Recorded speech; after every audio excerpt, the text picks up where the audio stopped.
Welcome everybody. Welcome to the shift. This is my interview right here with Mercedes Ramos, aka known as Ms. Benzo. Say hi, Mercedes. Hi. All right. Well, thank you guys for joining. Like I said, this is the interview of how she went from a W-2 to a 1099. Okay. Now, I want to do interviews like this, especially with entrepreneurs like her, that actually went from a W-2 to a 1099 and what it took to get there, the struggles, the obstacles, her backstory, and everything that led up to her finally being able to pursue that entrepreneur life that she was bred for, or she was raised up to be. So. Just a little backstory between us is we actually knew each other for quite some time now.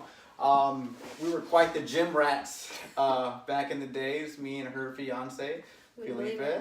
Yeah. She was the personal trainer, right? Yep. She was the personal trainer. I was just a basic meathead gym guy. I love to go to the gym, pound the weights and stuff like that.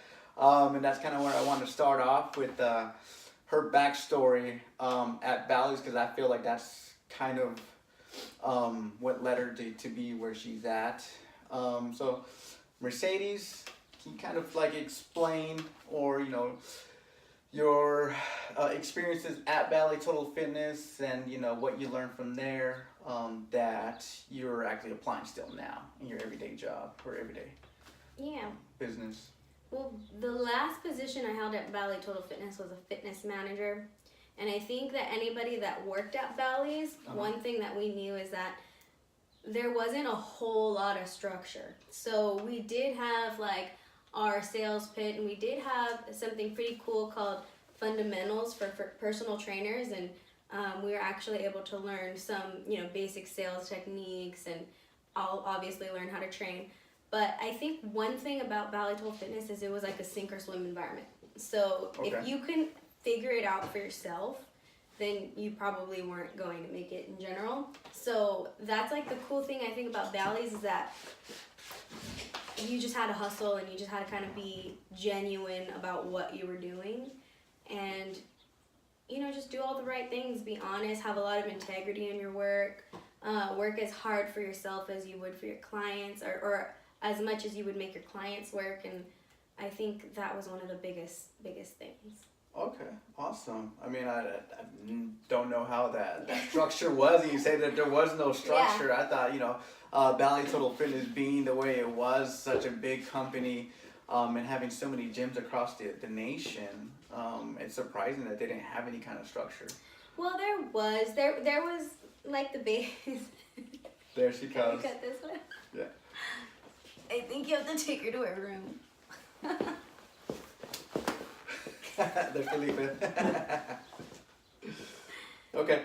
You can edit that. Okay, we'll edit that out. We'll edit that out. Or we might leave it, I don't know. It's raw right there, that's real. I have cats, so. Hey, she's a cat person. That's who she is. I mean, most people are dog people, but there she goes. Just give her an introduction to her. This is Pretzel. This is Pretzel. This is my cat. Yes, she's definitely shedding. She's in shed season. She seems like a diva. She is a diva. But she's independent. Yeah. Yeah, normally she's really shy, so it's just funny how she just like all of a sudden wants all this attention. Oh, there you go. That's okay. All right.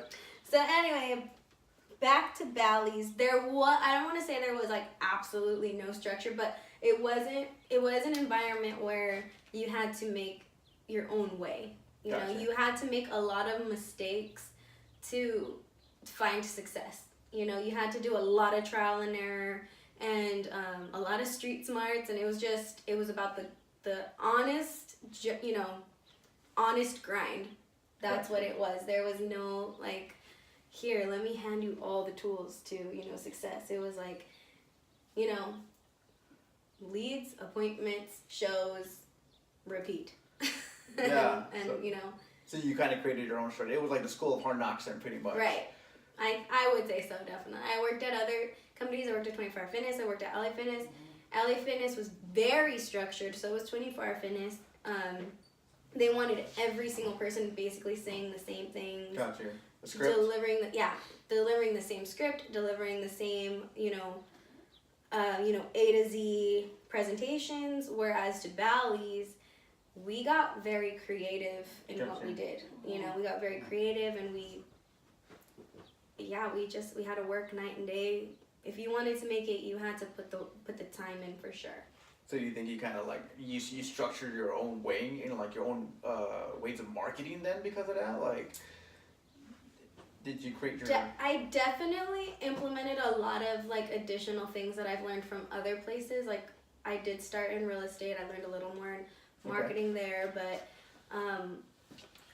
it's grassroots. Man. I would just like walk up to people on the treadmill and like, you know, pull them off the treadmill and you know, just talk to people. It was just it's a numbers game, getting in front of every single person that you can. Gotcha. But also learning other personalities, learning people. It wasn't so much about what sales pitch you were giving, but genuinely caring about the person in front of you. Gotcha. And, you know, learning how to regress yourself. You know, you don't always want to beat everyone in the face with what you know. Yeah. Because one thing I learned at Bally's is, you know, nobody knows how much you know until, you know, they know how much you care. Exactly. So that was like one of the biggest things I think I learned there. Yeah, like the John C. Maxwell quote. That's the John C. Maxwell quote. So that's great. Yeah.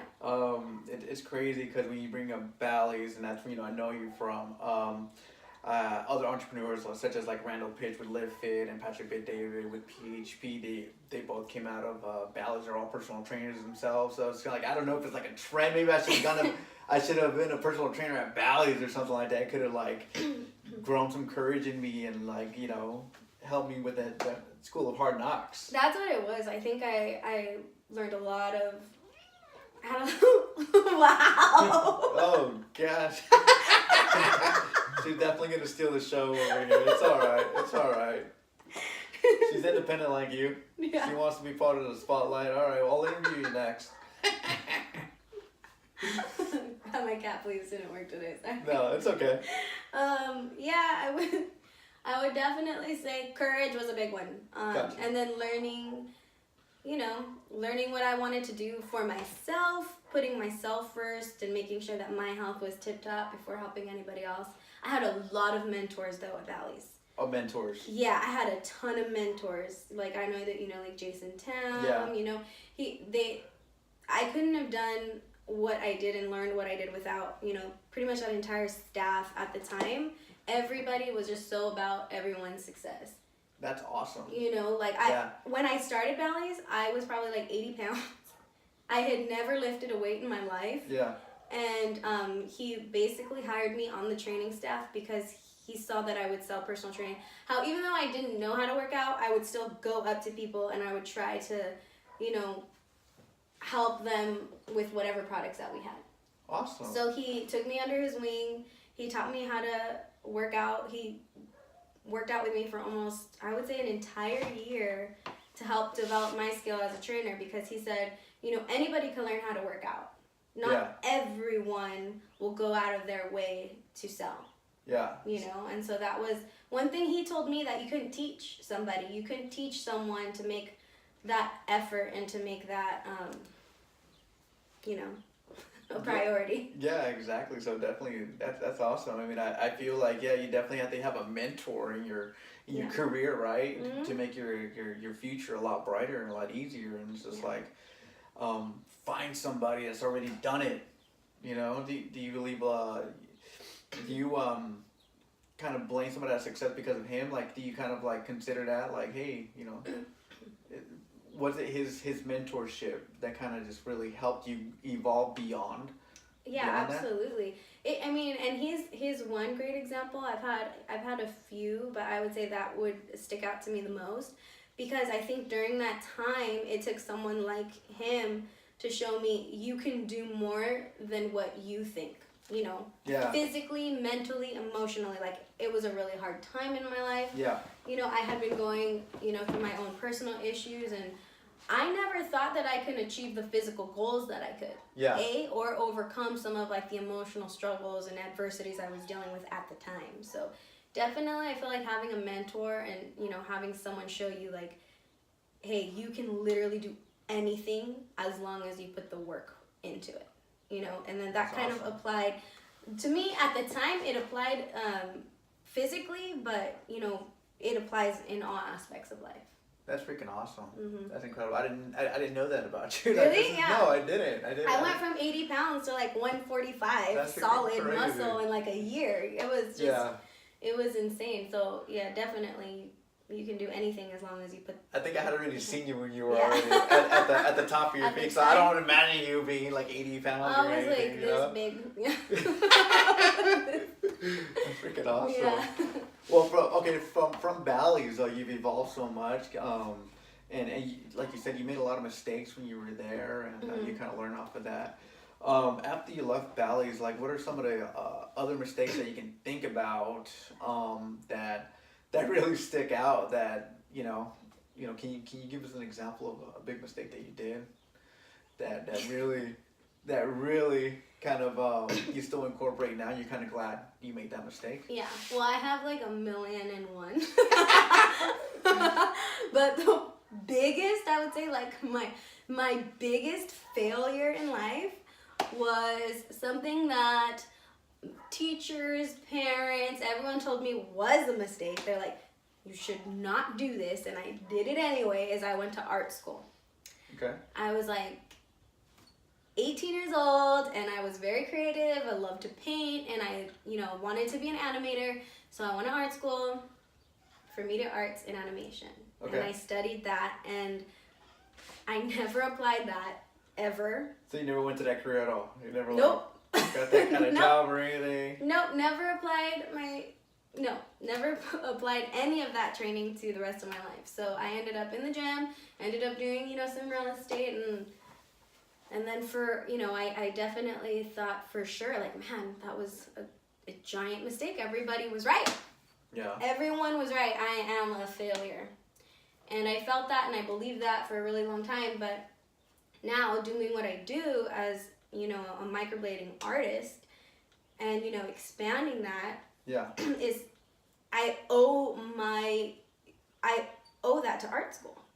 Okay. Because I feel like, especially like in the color theory, applying pigments to skin tones and having like an edge on that, I have noticed that that's kind of, separated me from, a lot of other artists, and I've actually been sought out because I went to art school. Yeah. Which, and it just, I get literally using people's faces as a canvas now. So it's a different medium, but I feel like that experience at, in art school is everything.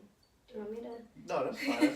We'll leave the cat there. Okay. It gives it character. Okay. So can I picture you as like getting old and being that old crazy lady with the cats and stuff like that? Yeah. Speaking of which, I don't really understand, like, don't really know exactly what it is that you do. I mean, I kind of know the gist of it, but for people watching, what is it that you do? Okay, so microblading, I do eyebrows specifically. Okay. There's different avenues of microblading. I do eyebrows, and what it is basically a tiny little blade that consists of, multiple needles, kind of like a tattoo needle. It's a stationary tool. There's no motor attached. And I basically deposit pigment into, the epidermis. So it's not permanent. It's semi-permanent. Okay. And everyone kind of sheds that layer at a different rate. So longevity of, the actual result depends on everyone's skin. Oh, okay. So it could last anywhere from like 8 months to 24 months. Oh, all right. Yeah, but basically, it's a very realistic looking semi-permanent tattoo for eyebrows. And what kind of clients do you get? Why did they go and do this for? Anywhere from 18 to 80. Okay.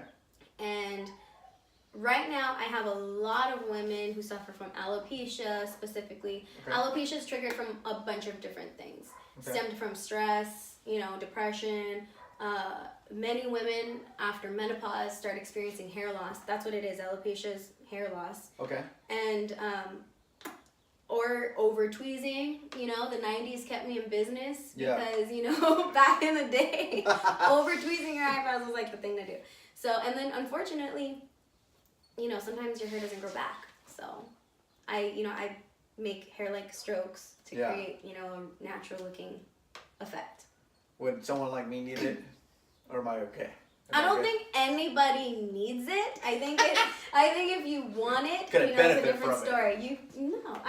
What do you think? I don't know. I don't know anything about eyebrows. I have no idea. I don't know if girls look at eyebrows or whatever, but for women, it's a big deal. Okay. I feel like frames the face very nicely, but never in my life am I ever like, hey, you need this.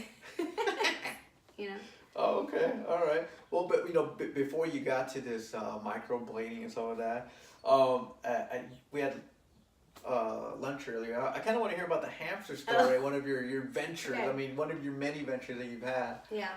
Okay, so I've failed at a lot of ventures. Okay. Many, many, many. This one I wouldn't say I failed at though. Oh, this one I would say I was very successful. One of my first successful businesses was hustling baby dwarf hamsters. Oh my gosh. The little Yeah, ones? the little dwarf. Oh my god, I've seen those, like at Petsco or PetSmart and stuff. Yeah, so I always... You're like a breeder or something? Yes. Oh my god. I'm like 10 years old.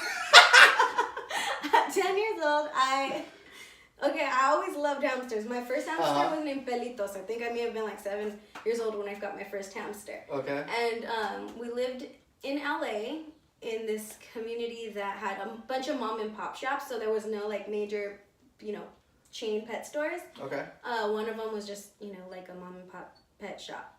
And so first I bought 2 hamsters thinking that they were both male. Gotcha. But they weren't. Now I know they were not both male, and they started breeding like crazy, oh my crazy. God. I don't know if you've ever seen like those like hamster cages that you can kind of expand on. Oh yeah. Well, I had like a fortress and like a million hamsters, and then they just like were breeding like crazy. So what I would do, my uncle, my first mentor, my first sales mentor, there you go. my uncle Abraham, he was like, you gotta learn how to, leverage what you have. So he took me to the pet store, and I showed the owner like these little baby mini dwarf hamsters, and I asked him, I didn't know what to ask him for, so he's like, okay, well, I'll give you, some bedding and some food. So I would like barter bedding and food for my hamsters, but they were just like non-stop. My uncle's like, you gotta, start raising your price. And then they broke my heart and told me that they were using them to feed snakes. Oh my gosh. It was really sad.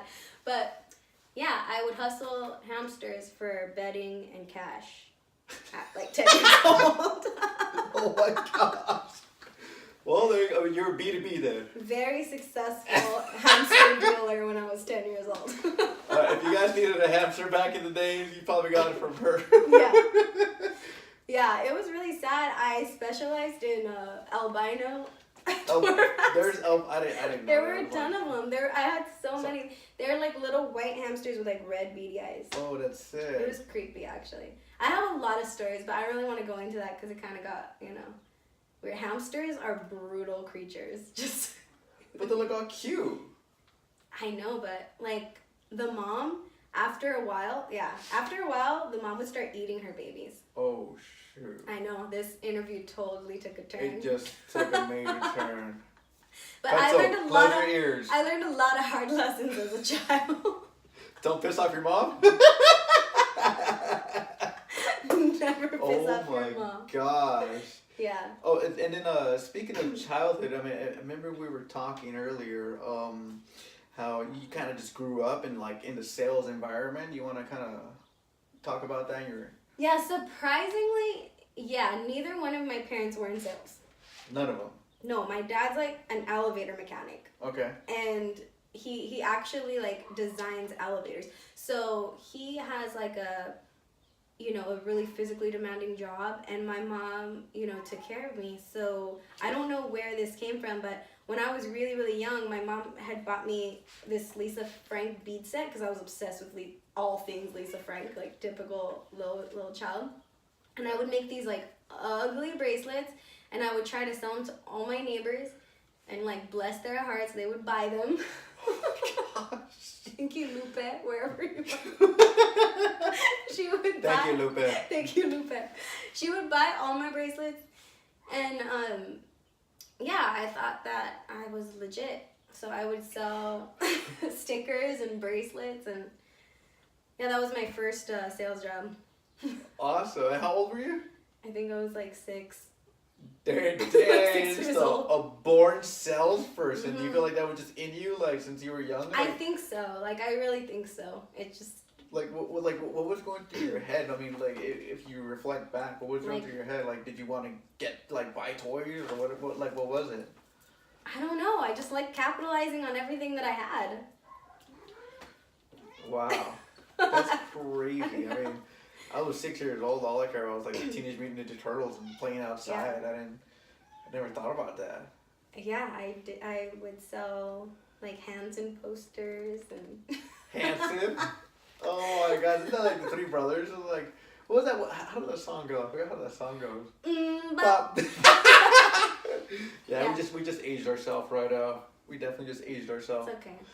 All right. So going back to you going from a W-2 to a 1099, you've had a lot of jobs, working at Bally's and stuff like that. But one that really sticks out that we've talked about in the past, I kind of want you to bring up is the Christmas Story. That's your last official. My last official job before you took the jump, right? Well, actually, working at Crunch was my last job because I worked as a trainer. But before that, while I was working as a trainer, I was also working part-time as a microblading artist. But before that, I was working at Sleep Number. Okay. And obviously no names, but one of my I had a closing shift that night, and I came in for mid-shift, and my boss was there, and he was like, "Why was this Christmas decoration on the floor when I walked in?" Very upset about it. And I was like, it was like a big giant bow that was stuck on this pillow set with the backside tape or whatever. Oh yeah, double-sided tape. Yeah, the double-sided tape. So I'm like, yeah. I don't know, probably fell off in the middle of the night. I'm not decoration police, what do you want me to do? And I was so upset because little things like that. Yeah. I was like, what am I doing here selling mattresses? I hate this job. I really, really hate this job.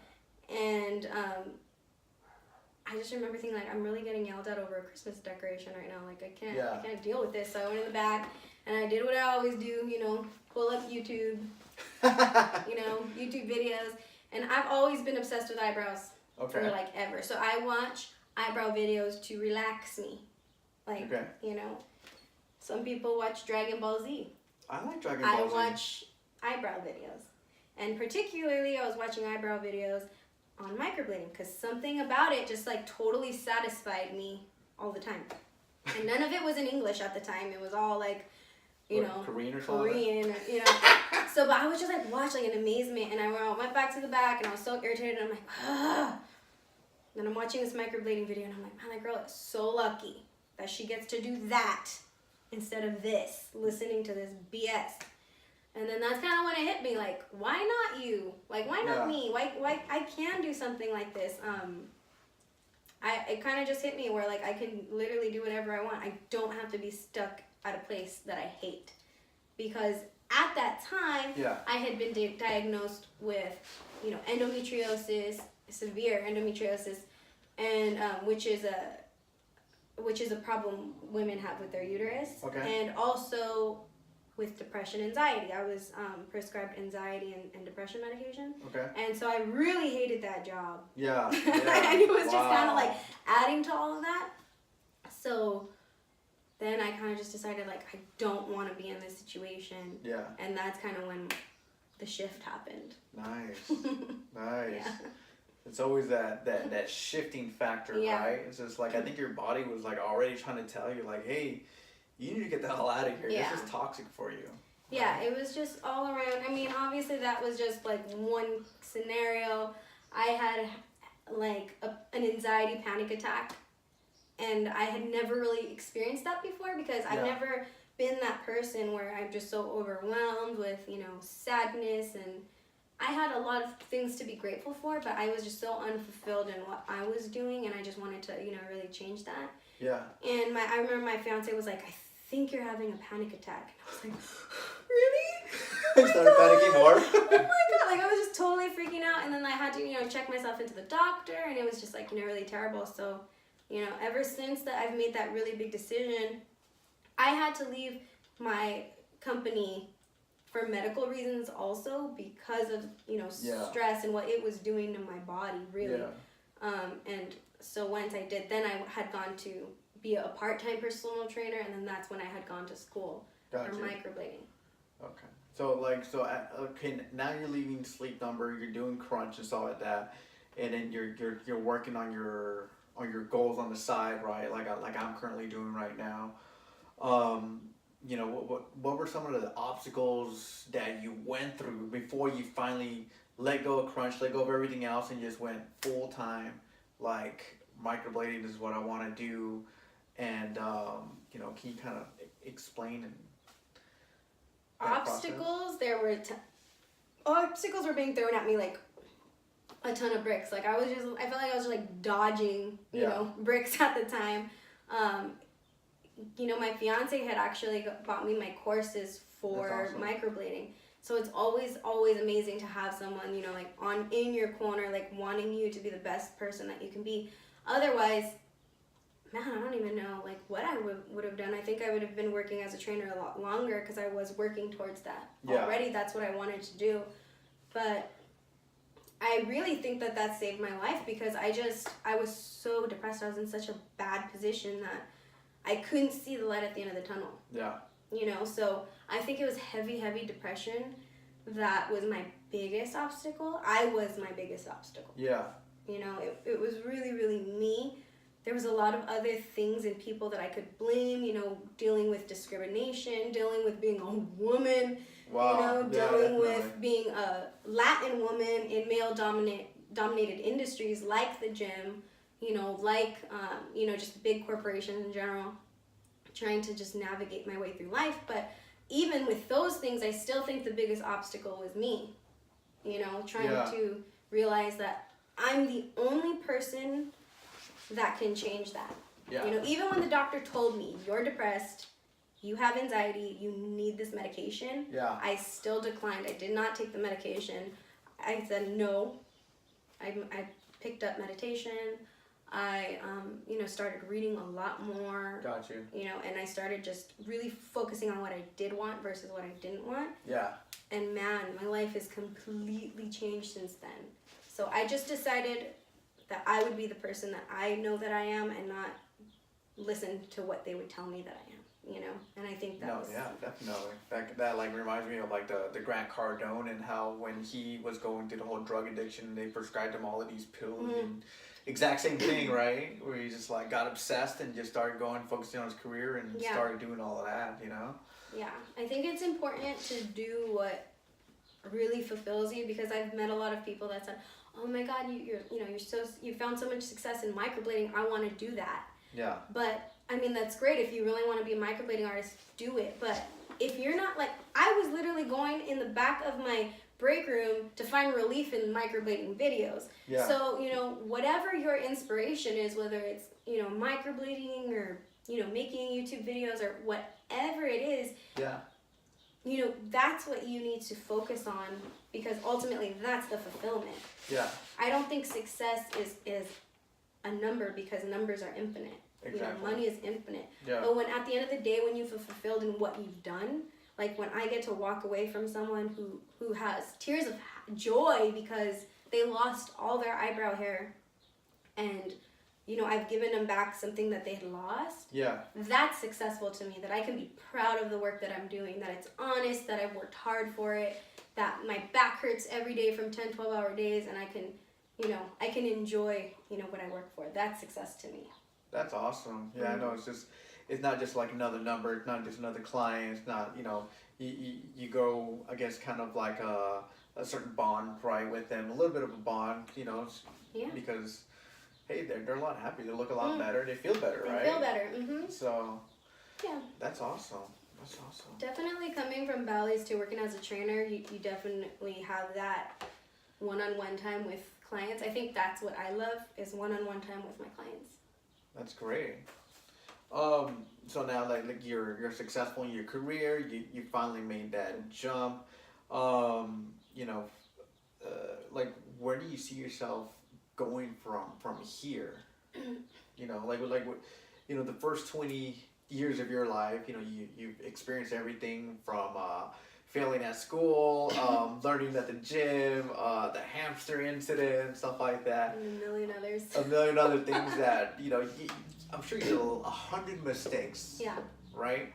And I know that's something that I'm going to be going through myself, and just kind of, you know, you told me before, just keep trying different things and keep, you know, learning and failing. What do you see yourself in the next 20 years? Like, well, I'm sure the failing's never gonna stop. okay. Like, I've totally changed my relationship with failure, you know? So I see failure more as like, you know, learning opportunities now. So what I see for myself is, I know that I'm expanding BenzoBrows. I know that I'll be offering different, you know, different areas of semi-permanent makeup, or even, you know, permanent tattooing. Got you. Going from, you know, mostly what I'm really, really focused on right now is like areolas, Okay. you know, repigmentation for women who've gone through like double mastectomies and things like that. I don't know if you know this, but when someone goes through like breast cancer and has a double mastectomy, or even just... I didn't. Okay, so that's when their boobs get taken away, Okay. you know? They're left with a scar, and they have no more nipple. Okay. So what I do is actually repigment an areola. Oh, nice. Back to the breast. So that's what I want to expand to in like the near future. In the distant future, I hope to, you know, open up an academy. Oh, awesome. But expand in other ways too. So those are the goals that I have for myself. But you never know, you know? Yeah.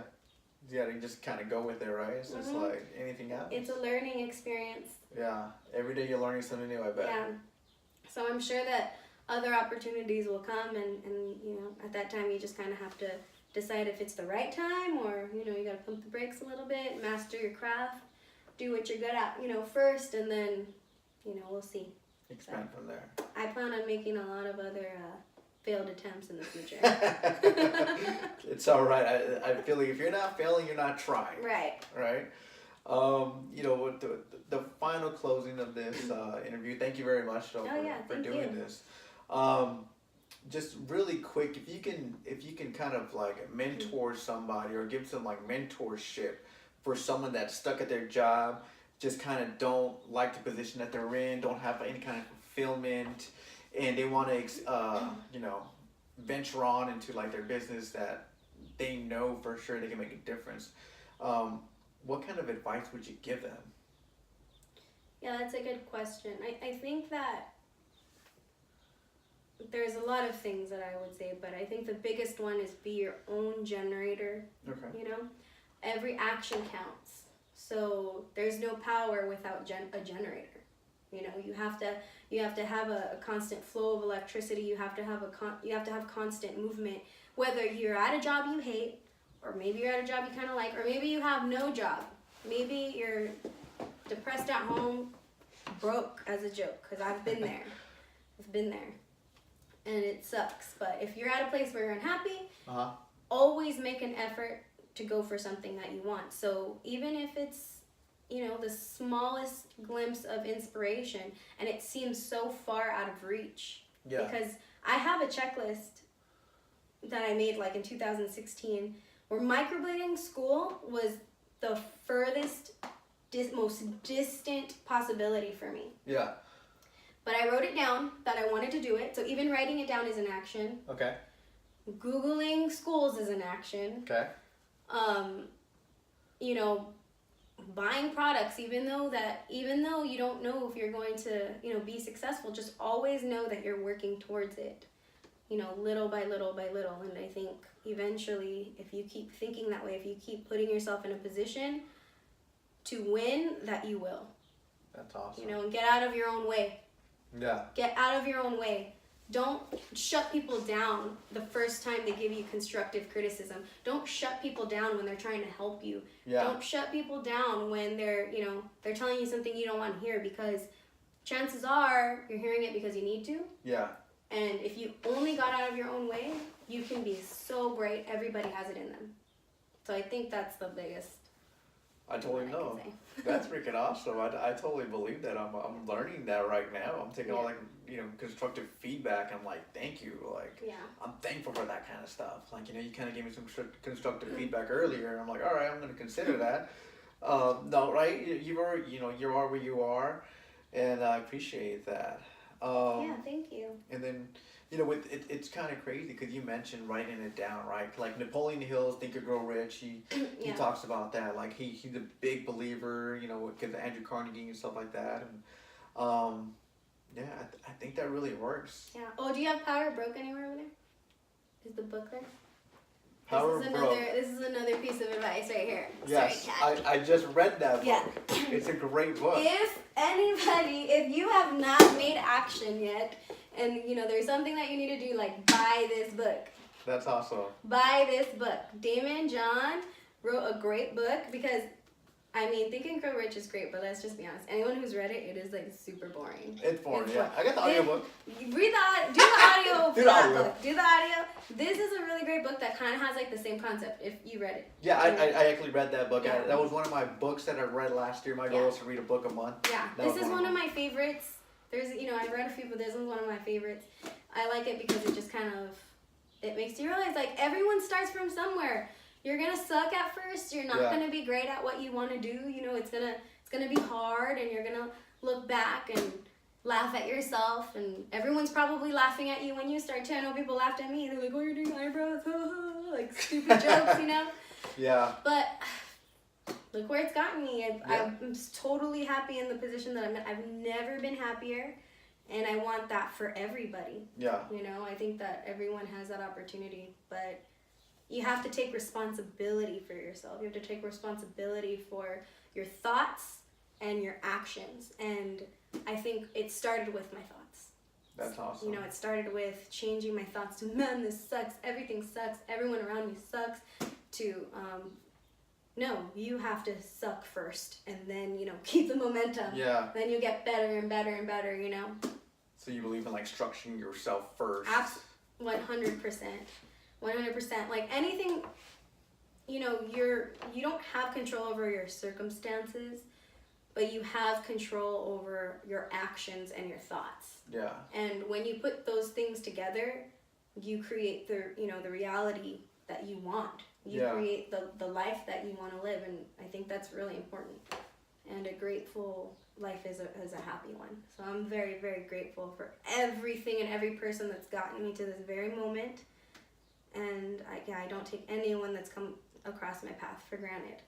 That's I really think that's awesome. important. Mm-hmm. No, that's great. I mean, I love that. I mean, it's just like, you know, because I'm in that transition where it's like I'm reading and I'm watching, you know, YouTube videos. Like I'm a podcast on. I got audiobooks on. Yeah. It's just like, I know it's a slow process, right? Oh yeah, it feels like it's never gonna happen. Like if you saw my list, it's hilarious. It's like, it's should I quit Sleep Number? Should I be a personal trainer? Yeah. Can I go to microblading school? To own an epic beach house. You know, like Yeah. even like the craziest goals, like I definitely write everything down, and I think that's really important. Write it down. You know, manifest it, whatever you will, as long as you're working, even writing it down, as simple as that, that's a big movement towards where you want to go.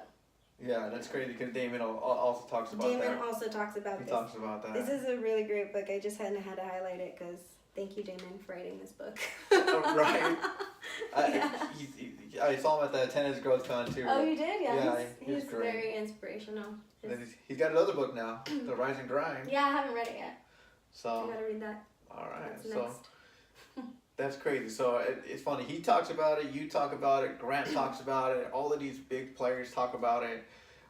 Reading books, learning, having a mentor. Yeah, Right. That's what I'm mentor. learning right now. Yeah. Writing your goals down Mhm. all the time, and then just take constructive feedback. Yeah, that's huge, man. That's huge. And then just like shifting every day, right? Like, okay, cool, this didn't work. This worked, and then just kind of keep Trial going. and error. Trial and error, right? Yeah, and learn from your mistakes. When you make mistakes, it's hard not to feel bad about yourself. Yeah. But those are the best teachers because you're not gonna repeat them, more than likely. So I think that's what. Yeah. And if you repeat it, it's like, come on, did you really learn? It takes some people a little longer than others, but as long as you own it, once you own it, like, oh dang, I really messed up. Not like, oh well, it was this person's fault, or own it, own your mistakes, stand in your truth, and just learn from it and move on. Definitely take constructive criticism when someone's trying to help you out. I could have easily been like, no, Jason, don't body shame me because I'm 80 pounds, Instead he was like, hey, let's make you better. Let me show you how to, transform your body, and let me show you how to transform other people's, bodies as well. And yeah. I had so much constructive criticism from, that particular mentor, and it's invaluable. Yeah. What other people bring to your life is invaluable. And I've definitely learned that. Yeah. That's awesome. Yeah. That is awesome. Well, thank you for your time, Mercedes. Thank I you for appreciate having me. this. And, for any of you guys that are looking to shift over from a W-2 to a 1099, please just watch this video again over and over again and just kind of take the golden nuggets that she expressed. Golden So, nuggets. yeah, I love it. I call it golden nuggets. People call it nuggets. I don't know. I say it's golden because it eventually, I'm hoping it'll turn to gold. Yeah. So, It will. thank you, everybody. This is The Shift, and thank you guys for watching. Please leave a comment, and subscribe. Share with others that you believe can really take the value from this interview. And, thank you guys for watching.